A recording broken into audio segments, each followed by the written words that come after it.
Serious, what is the scariest encounter with a person you ever had?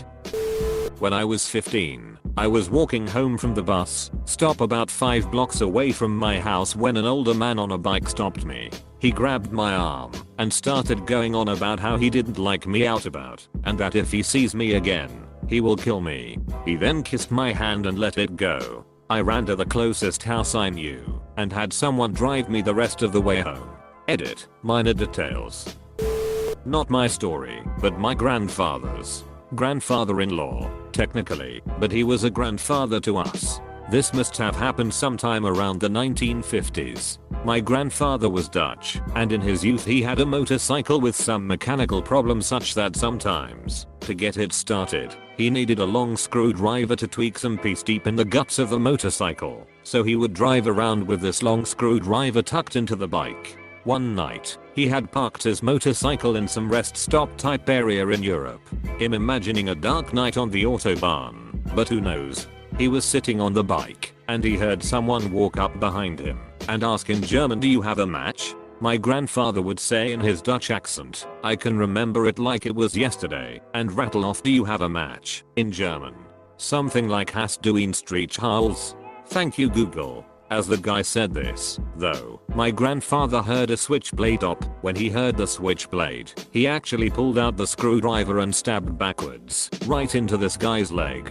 So now my grandfather's standing over this guy host writhing on the ground with a huge puncture wound in his leg and a switchblade on the ground. My grandfather said he was going to rob me. I robbed him. My grandfather took the guy's wallet and drove off. I got into a stranger's car without thinking it through one night when I was walking home in my little village. I was about 14. I assumed it was someone I knew stopping to give me a lift as it was also raining.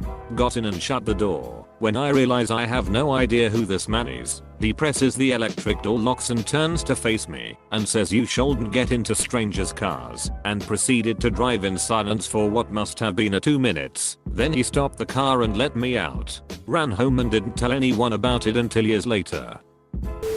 I was filling my car up, and a guy walked up to me, introduced himself and asked for a date. I turned him down as politely as possible, and drove home. The next day I had a knock at the door, peeped out the window, and it was him.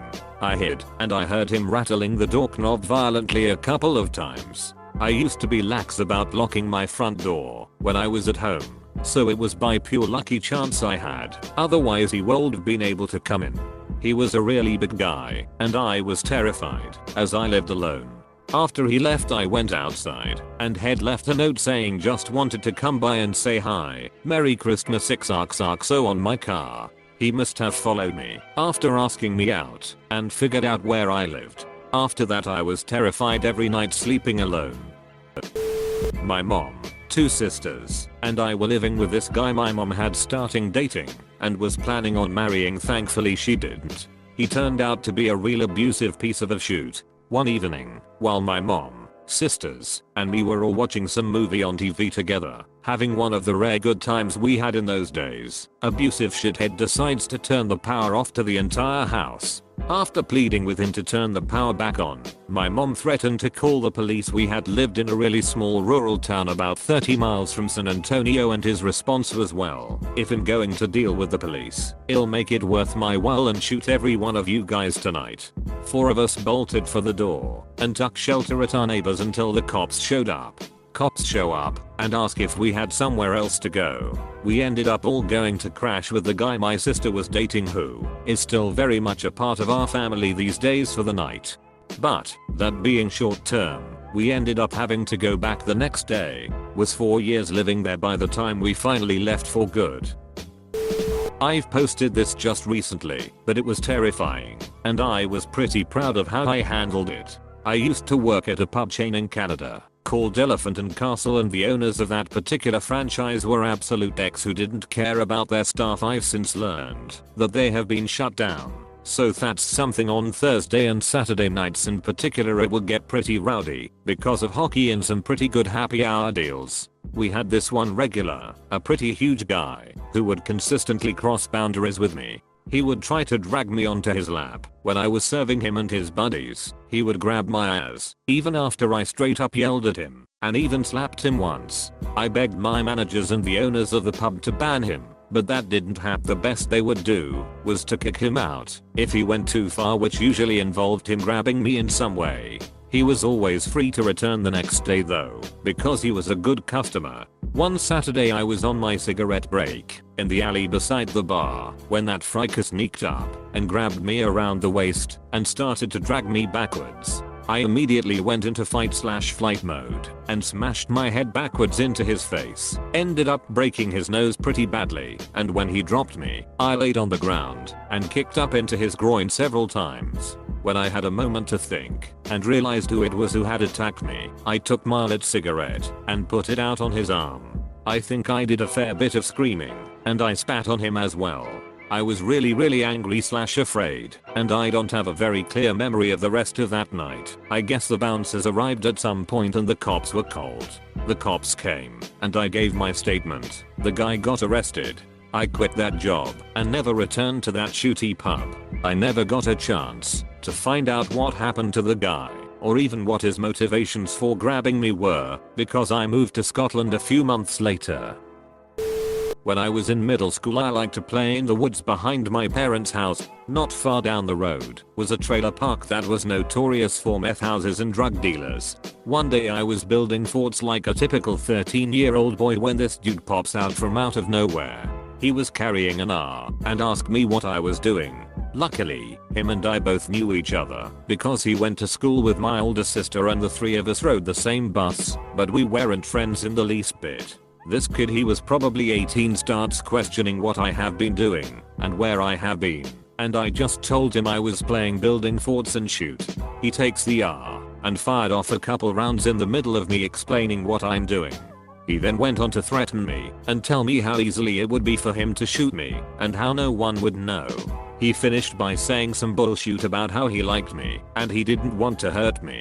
He told me that if I wanted to keep playing in those woods, that I should never ever go past this certain point or else he wouldn't hesitate to shoot me. I very quickly left and ran back to my parents' house. The way he was talking, I knew he was growing pot out in the woods. I never told a soul about that encounter, not even my parents. Now I wish I had called the cops and given them my story and had that bastard put in jail. But the dude is serving life in prison now, so he got what was coming to him in the end. I was 8 and walking home from my dad's office, which was just around the block from our house at the time, and a guy from the adjacent office starts following me and asking questions like, "Are you hungry? Let's go get pizza and we could go play somewhere if you're bored." And he kept following me until my street. Our neighbor, who also happened to be a cab driver, was passing by and offered me a ride home, and the guy suddenly turned tail. Our neighbor told my parents what happened, and turns out the guy was a pedophile with arrests from another county. I was 20 before I was allowed to go out without supervision. Probably the time someone tried to stab me with a screwdriver. It was late at night, and I was driving home. On the way home, someone tried to cut me off when I was making a turn, which almost resulted in our cars crashing. The other driver was very upset and started following me, flashing his lights to blind me, etc. I almost arrived home when the driver again cut me off and forced me to park my car and block my car. He got out with another guy, grabbed a screwdriver, and tried first to open my car door, which I locked just in time, and then he tried smashing my window. I wasn't so foolish as to get out of my car and risk being stabbed, so I reached for my phone and started calling a few of my buddies who lived on my street, and luckily they answered and came outside. The guy with the screwdriver and his buddy saw that they were gonna be outnumbered and quickly escaped in their car. Overall, a very scary experience, and I'm pretty sure if I hadn't locked my door in time, I would've had a huge screwdriver in my neck. When I was about 4 years old, I was at the pool swimming in the shallow end, while my mom laid out on a chair nearby. No one else was in the pool enclosure, so I was just in my own little world. All of a sudden, I feel a bump on my back from this inflatable raft they was floating upside down in the pool. Only, it wasn't floating and bumping against me randomly, it was pushing me. Before I could say anything, the raft lifted up and went over my head. Inside it was a goggled kid laughing all crazy like. He dragged me into the deep end while laughing, and I was screaming. Suddenly, something knocks him on the head and rips the raft up off of us. Mom had kicked this kid in the head and yanked me out of the pool. I don't remember much after that because it was decades ago, but I do remember hearing that the kid was special needs or something. Regardless, that was my face-to-face encounter with drooling, laughing, goggles kid who I suspect was taking me to the deep end to drown me. TL. Doctor, someone tried to drown me and mom stomped them and saved me. I was 15 and me and my friend were walking home from basketball practice when we took a random alleyway as a shortcut to buy drinks from a nearby store. We saw in the corner of the alleyway two big and muscular Lebanese guys holding this small woman down on the floor, squirming and covering her mouth with their hands. One of the guys was taking his pants on me and my friend knew immediately that they were going to grate her. Without thinking, my friend and I threw our sports bags at their head, rushed in and tried to knock them to the floor. They were too strong, and one of them started beating up my friend, while the other choked me out. I for sure thought I was going to die, but the woman managed to pull his hair back and poked him hard in both eyes. While he was stunned, we both pushed him to the floor and I started kicking him in the nuts incredibly hard. His other friend let go of my friend and charged at me, but my friend and I both tackled him to the floor and we told the woman to go get help. We held him long enough until she came back with several construction workers who had drills and hammers in their hands. We called the police and they came and arrested them. In the end, my friend had a shattered collarbone, a bruised eye and a broken rib, while my nose had been broke. The lady I don't know, we never saw her again or those bastards. Scariest moment ever for me, and it made it worse that everyone in my school heard about it the next day. Edit. Just to clarify with the school, we didn't realize how much attention that this would get us, and it made us very uncomfortable because people were treating us like completely different people. We just did what we had to do. The night I pushed my dad to the murder stage.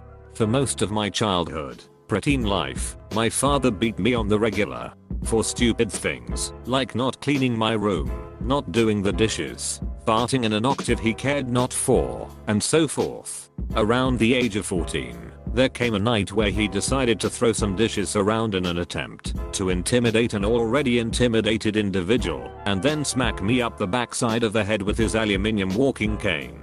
I snapped, hit him with a beauty square in the jaw, and he dropped to the floor. I won, I told myself, and then the surge of confidence bolstering victory quickly went to pants shooting fear as the monster rose from the ground, with nothing in his eyes. He grabbed me by the throat and proceeded to walk me down a hallway towards our bathroom, throwing random jabs into my face and head. He threw me into the bathtub and proceeded to strangle me, my legs kicking in the air, my hands beating pointlessly against his arms and face, and has nothing but rage and murder.